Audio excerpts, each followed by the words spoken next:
উপলক্ষ মর্যাদাপূর্ণ আরেকটি অ্যাওয়ার্ড গ্রহণ, সঙ্গে ব্রিটেনের রয়্যাল ফ্যামিলি, দেশটির সরকার এবং কমনওয়েলথ লিডারশিপের সঙ্গে সম্পর্ক ঝালাই করার সুযোগ। ওয়াকিবহাল সূত্র মতে পক্ষে বিপক্ষে প্রতিক্রিয়া যাই হোক না কেন, নানা কারণে প্রধান উপদেষ্টা ডক্টর মোহাম্মদ ইউনূসের লন্ডনে ল্যান্ডমার্ক ভিজিট হতে চলেছে। তিনি রাজার অডিয়েন্স তথা তার সঙ্গে একান্ত বৈঠকে বসবেন।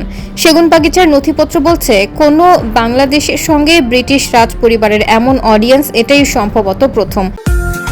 নিউ ইয়র্কের মার্কস হোম কেয়ার এখন মিশিগানে। কিন্তু সবকিছুকে ছাপিয়ে দেশের অভ্যন্তরীণ রাজনীতি তথা ভবিষ্যতের জন্য অত্যন্ত গুরুত্বপূর্ণ একটি বৈঠক দৃষ্টি কাটছে বিশ্বময় ছড়িয়ে থাকা বাংলাদেশিদের। ঢাকায় নিযুক্ত কূটনৈতিক ও আন্তর্জাতিক সম্প্রদায়ের প্রতিনিধিদের চোখও লন্ডনের সেই বৈঠকে। স্থানীয় সময় শুক্রবার সকালে হবে হাই ভোল্টেজ সেই বৈঠক, যেখানে একান্তে কথা হবে অন্তর্বর্তী সরকারের প্রধান ডক্টর মোহাম্মদ ইউনূস এবং বিএনপির ভারপ্রাপ্ত চেয়ারম্যান তারেক রহমানের মধ্যে।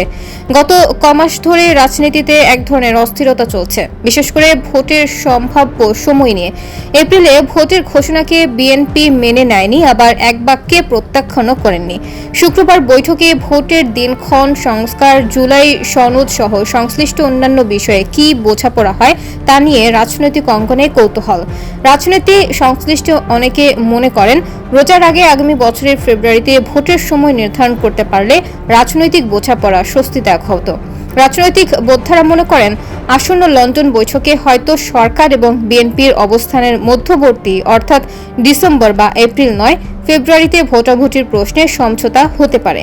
সংশ্লিষ্ট একটি সূত্র জানায়, এই বৈঠকটি যাতে হয় এ ব্যাপারে সর্বশেষ বিএনপি চেয়ারপারসন খালেদা জিয়াও ভূমিকা রাখেন। পরে দুপক্ষের ইচ্ছায়, বিশেষ করে সরকারের দিক থেকে বাড়তি আগ্রহে তা চূড়ান্ত হয়।